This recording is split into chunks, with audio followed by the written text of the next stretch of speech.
Innovation is a very important topic for us at Vorwerk.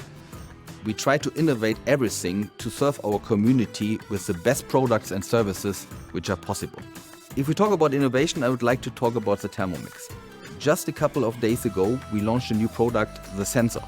And this sensor is a very important example for the next level of innovation regarding the Thermomix.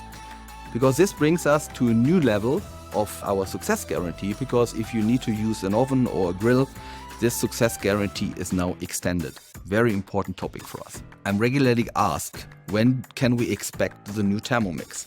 And this is a very, very important question. I can tell you something that regarding 2024, there will be no new Thermomix, because we don't need a new Thermomix. We innovate our products regularly, as I said, so we guarantee with all the developments that our advisors have the best products in their hand to fulfill all the needs of our customers worldwide.